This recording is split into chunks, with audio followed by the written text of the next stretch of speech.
जब सुने के होई भोजपुरी गाना बस बजे के चाही गाना।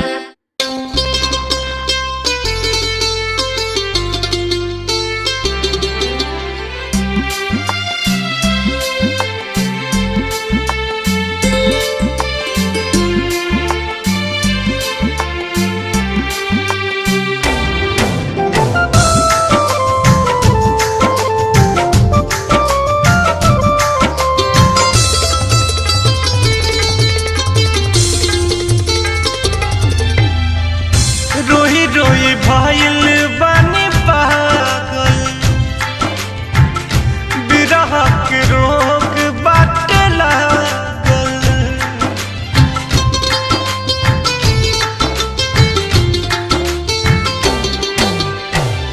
रोही रोही भाईल बानी पागल, बिरह के रोग बाटे लागल। हो खता बिया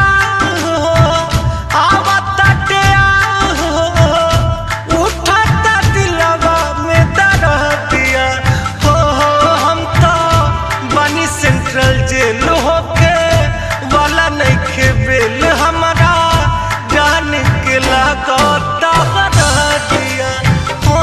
हम तो बनी सेंट्रल जेल होके वाला नइखे बेल, हमारा जान के लागता दिया।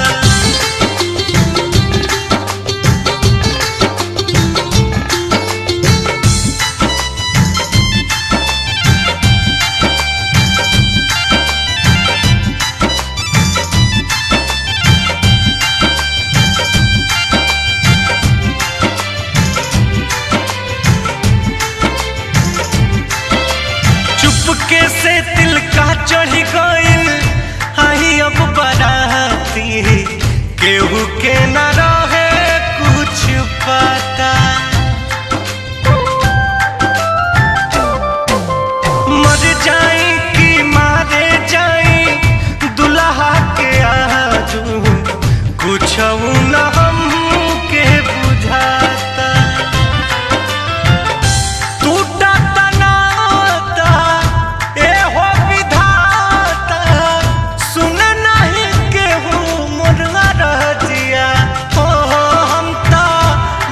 सेंट्रल जेल होके वाला नइखे बेल, हमारा जान के लागता दिया।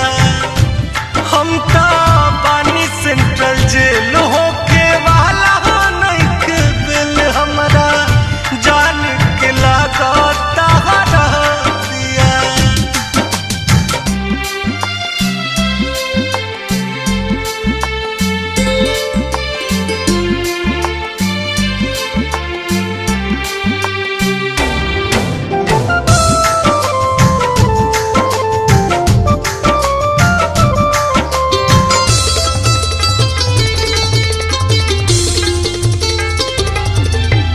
झूठों के इल्जाम लगा के बाबूजी उनकर दिले बड़े जेल भेजवाई।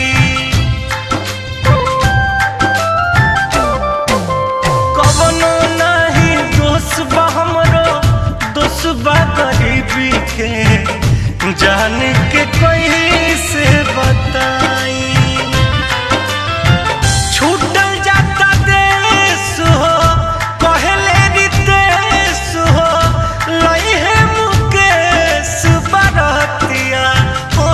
हम तो बनी सेंट्रल जेल होके वाला नइखे बेल, हमारा जान के लागता दिया। हम तो बनी सेंट्रल जेल होके वाला नइखे बेल, हमारा जान के लगा